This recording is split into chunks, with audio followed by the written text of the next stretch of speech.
Hey everyone, my name is Jessica Potts, and I wanted to talk to you about the benefits of recording your lessons. The process is sometimes called screencasting, which is the capture of all action on a computer screen while you are narrating. Kathy Sharrock.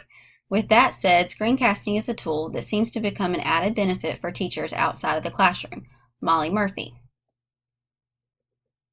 By now, many of you have access to the following devices: a smart panel, Elmo, school laptop, or Chromebook. Any of these devices can be used to record lessons for your students. But why record your lessons? What are the benefits for you and your students?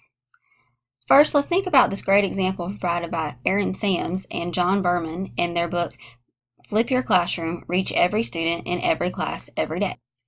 It states, Janice is active in volleyball, basketball, and track at Eastside High School. She is a conscientious student who always wants to do her best. Unfortunately, she has a difficult science class the last period of every day. She must often leave school early to travel to games and matches, and she misses a lot of classes. She tries to keep up with her science class, but she just can't because she misses so much of it. She sometimes comes in and meets with her teacher before school, but he is often too busy to individually teach her everything she has missed. I know we all can remember a student we have had like this in our teaching careers. But athletes are not the only ones that struggle or miss class. We also have hospital homebound students, students with disabilities, students that are absent on vital days of information, or students who just struggle in general with the material. Now that we've talked in detail about the athlete that misses class, let's talk about the other students on our rosters. Hospital homebound. I'm sure we've all done an eye roll when we get an email about a student being placed on hospital homebound. Your first thought is there is no way that they can learn all the information at home. Plus, the reminder of the workload required to get together the assignments for the hospital homebound teacher. Videos can be very helpful in this situation. These students can watch your videos in place of missing instruction. These videos can also aid students with disabilities and struggling learners. Let's talk about the top 5 reasons to record your class, listed in the blog 5 Benefits of Lecture Capture at TechSmith.com. Visual communication, better availability, ADA compliance, increased student engagement, build instructor-student relationships. Visual communication. 90% of the information that comes to the brain is visual. Better availability. Students can learn at their own pace by accessing course materials outside of the classroom. ADA compliance. Online lecture content helps accommodate students with disabilities, as required in Section 508 of the Rehabilitation Act. We will refer to this again later.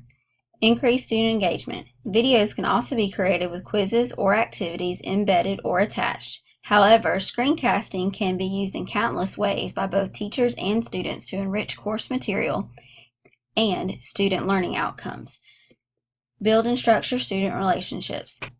Instructor-created videos humanize the learning experience and help students feel connected to the instructor, course, and content. Adding to the above 5, Backpacks also mentions the effectiveness of recording lectures for students that are absent by communicating information that is often left out of written notes. Recording lectures is also extremely helpful to students who are slow note takers and therefore struggle to keep up in class. The recording will allow them to pause or rewind whenever they need to in order to fill in missing notes. For more reasons, check out tweenteacher.com and her blog on the Ultimate Screencasting Guide for Teachers and Students. The link will also be posted at the end of the video. So what does recording lectures require and how do you do it? As a teacher, you would take time to record, upload, and post videos for students to watch and rewatch. How can you record? You can use a laptop or a Chromebook with Screencastify or Screencast-O-Matic. Both of these are free tools that record your voice and screen along with your web camera if you would like to be seen on the video. Another option is PowerPoint because it now has the built-in recording ability. You can also use your smart panel to annotate while recording, or you can capture paper and pencil instruction using an Elmo, cell phone, tablet, or other recording device. For more options, you can check out this website. These videos can be uploaded on a multitude of sites. Examples are the following: YouTube, Google Classroom, TeacherTube, and Vimeo. In my experience, YouTube or Google Classroom are more beneficial. By posting to Google Classroom, you can keep everything in one spot for ease of access for your students. With YouTube, you can create channels for your videos. Now let's talk about one more thing. Because of the diffusion of technology, more rules and laws are being put in place to clarify areas that were previously gray. For instance, Screencast-O-Matic users recently received an email about checking to see if you were in compliance with federal accessibility laws. These laws require online videos to have captions and audio files to be transcribed. This is a great reason to use YouTube. It will now automatically provide closed captioning and transcriptions for uploaded videos, and those videos can be embedded in or linked into your Google Classroom.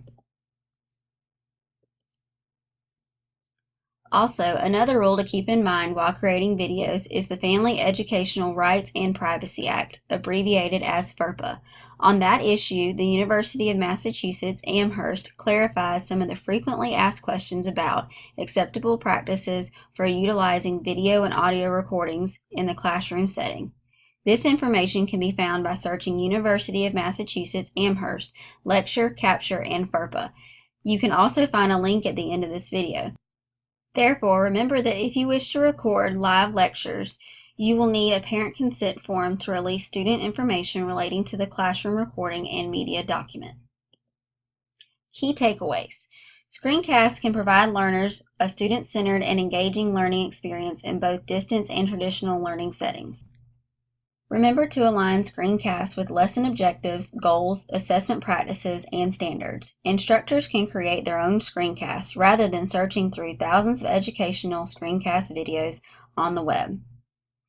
Good educational screencasts depend not only on thorough planning, but also on thoughtful and careful editing to resequence lessons, elements, eliminate awkward and unnecessary portions, and craft a key-focused, easy-to-follow presentation that uses students' time effectively. Michael Raffini. Thanks for watching, and I hope this inspires you.